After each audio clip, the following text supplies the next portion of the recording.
This is the beginning of libraries not just distributing, but stimulating a conversation within the community, among the community, to find meaning.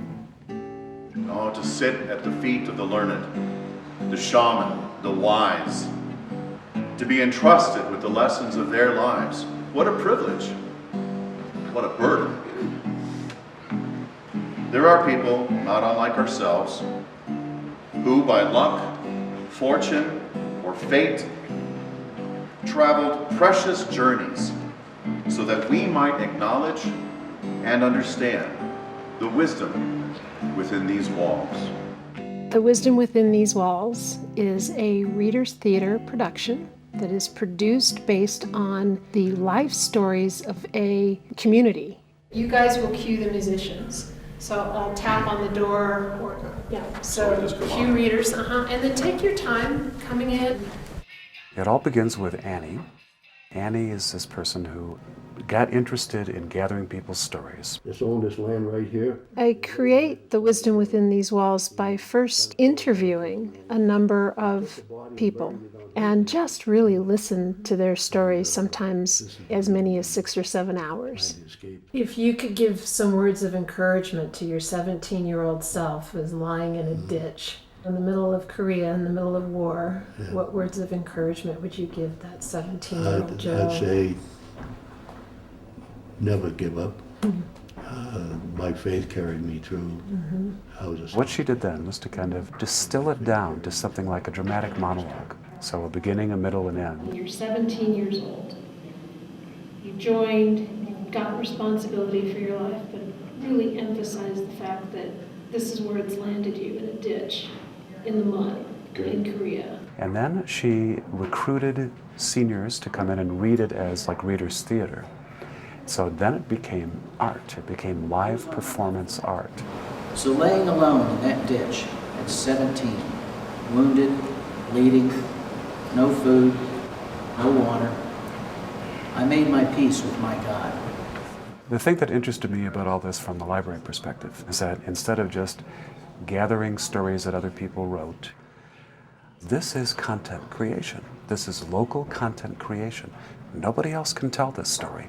Only Douglas County, only our community. I didn't want to limit the telling of the stories or the availability of the stories to people who can only pay for it if they come to a live performance or something like that. So to me, the library system was by far one of the best channels that we could use because it makes the information available to everybody in the community. In the 1950s and 60s, a woman really only had 3 choices for a career: secretary, teacher, nurse.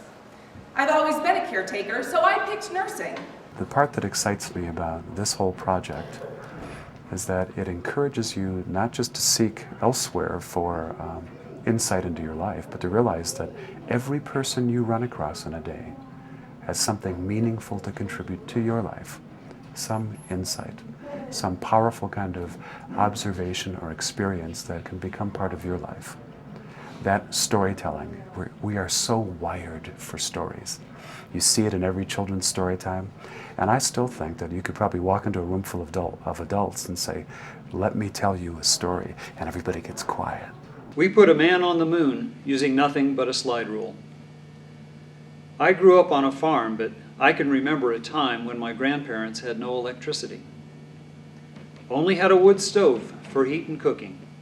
I think at this moment in history, we need to be paying much closer attention to the stories that are happening around us and to go out and find authors, encourage them to create something new, to help them do that if we can, to give them leads about who would be a good person to interview, to provide the tools about how to write something well, to encourage them to create a new format of this that we can put on our catalog so that 24/7 you can come in and find out about this project, or you could listen to a podcast.